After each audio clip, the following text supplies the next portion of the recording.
Hi friends, welcome to ABCD vlogs. ఈరోజు మనం విజయవాడలో ఇంద్రకీలాద్రి మీద కంటే అమ్మవారు ఒక కొండ మీద వెలిసారట. ఆ కొండ మీద అమ్మవారి పాదముద్రలు ఇప్పటికీ ఉన్నాయట. అదే కొండని అమ్మవారి పుట్టినిల్లుగా కూడా భావిస్తారట. ఆ కొండ మీదకి ఇంద్రకీలాద్రి మీద ఉన్న అమ్మవారు ప్రతిరోజు రాత్రి సమయంలో చిన్న పాపలా వచ్చి విశ్రాంతి తీసుకుంటూ ఉంటారట. ఎందుకని మొదట వెలిసిన అమ్మవారు ఇంద్రకీలాద్రి మీదకి వెళ్ళవలసి వచ్చింది? అసలు ఆ కొండ ఏమిటి? ఆ కొండ ఎక్కడ ఉంది? అసలు ఆ ఆలయ చరిత్ర ఏమిటి అనేది ఈరోజు మనం ఈ వీడియోలో తెలుసుకుందాం. So let's get in to the video. మనకి విజయవాడ అంటే గుర్తుకు వచ్చేవి ముందుగా రెండు. ఒకటి దుర్గమ్మ, రెండు కృష్ణమ్మ. అలాంటి దుర్గమ్మ ముందుగా పెట్టిన పుణ్యస్థలం, గొర్రెల కాపరిని ధనవంతుడు చేసిన కొండ, అమ్మవారి పుట్టినిల్లైన కొండ, అది దనకొండ. ఆ దనకొండ విజయవాడలోని మొగలరాజపురంలో ఉంటుంది. ఆ కొండ అడ్రస్ డిస్క్రిప్షన్లో ఇస్తాను. మనం అమ్మవారి దగ్గరికి వెళ్ళేటప్పుడు కొండ మధ్య భాగంలో ఎడమ వైపున మనకి ఈ గుడి కనపడుతుంది. ఈ గుడిలో వినాయకుడు, సతీ సమేతంగా సుబ్రహ్మణ్యేశ్వర స్వామి, ఇంకా పరమేశ్వరుడు, నవగ్రహాలు కొలువై ఉంటారు. మొదట ఈ కొండ మీద అడుగుపెట్టిన అమ్మవారు వేరొక కొండకు ఎందుకు వెళ్ళవలసి వచ్చి ఉందో ఇప్పుడు మనం తెలుసుకుందాం. కొన్ని పురాణాలు, కథనాలు, స్థానికుల విశ్వాసాల ప్రకారం పూర్వం కీలుడనే ఒక యక్షుడు అమ్మవారి గురించి ఘోర తపస్సు చేసి అమ్మవారి అనుగ్రహం పొంది ఆ అమ్మవారు నిరంతరం తన మీదనే కొలువు ఉండాలని ఒక వరం పొందాడు. అప్పుడు అమ్మవారు మహిషాసురుడి సంహారం తరువాత నీ కోరిక నెరవేరుతుంది అని అభయం ఇచ్చారు. అద్రి అంటే కొండ. కీలుడు అమ్మవారి కోసం తపస్సు చేశాడు కాబట్టి కీలాద్రి అని పేరు వచ్చింది. ఇంద్రాది దేవుళ్ళు అమ్మవారును నిరంతరం పూజించడం, సేవించడం వలన ఇంద్రకీలాద్రి అని పేరు వచ్చింది. ఇక్కడ పాండవులలో ఒకరైన అర్జునుడు ఘోర తపస్సు చేసి పరమేశ్వరుడి నుండి పాశుపతాస్త్రాన్ని పొందారు. అర్జునుడు తపస్సు చేసి విజయం పొందిన ప్రాంతం కాబట్టి ఈ ప్రాంతాన్ని విజయవాడగా పిలుస్తారు అని ఒక ప్రతీతి.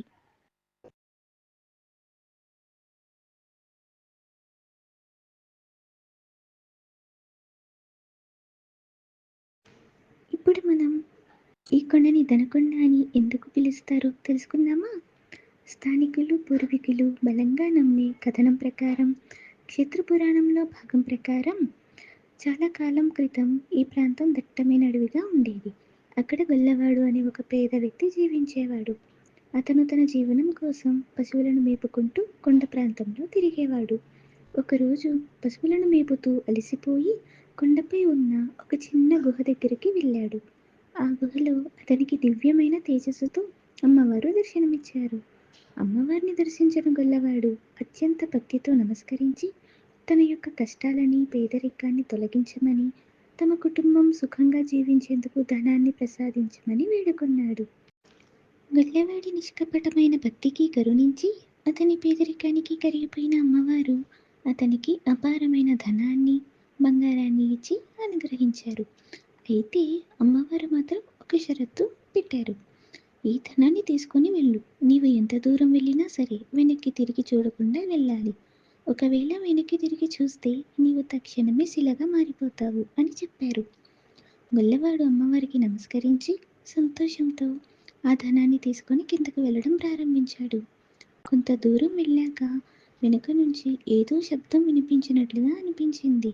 మన మనుషులం కదా, చెప్పిన మాట ఎందుకు వింటాము, వద్దు అన్న పనినే చేస్తాం కదా.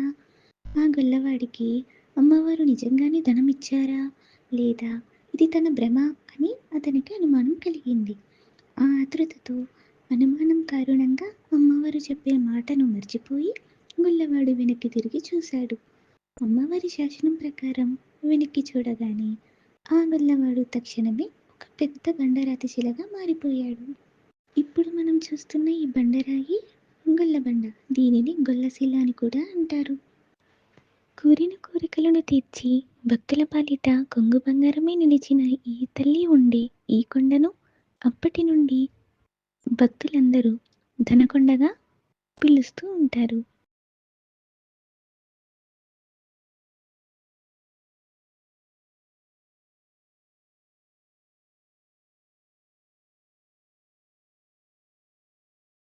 ఇంద్రకీలాద్రుల కొలువైన అమ్మవారికి సంవత్సరంలో కొన్ని రోజులు మాత్రమే ప్రత్యేక సందర్భాలలో అభిషేకం చేస్తూ ఉంటారు.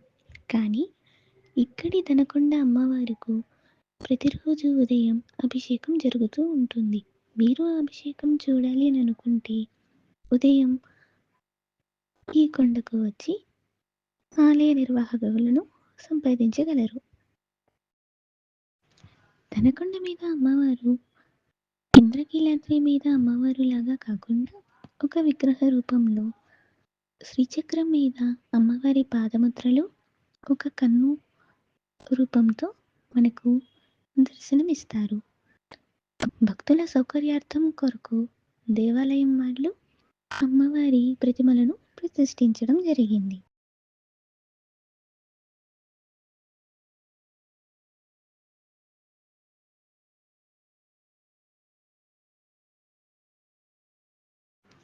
ఇక్కడ కనిపిస్తున్న మెట్ల మార్గం ద్వారా మనం పైకి వెళితే అక్కడ ఒక చిన్న గుహ వస్తుంది. ఆ గుహలో తపస్సు చేస్తూ ఉన్నటువంటి పరమేశ్వరుడిని మనం చూడవచ్చు. ఇంద్రకీలాద్రి మీద కొలువై ఉన్నప్పటికీ అమ్మవారికి ధనకొండ మీద ప్రీతి ఎక్కువ.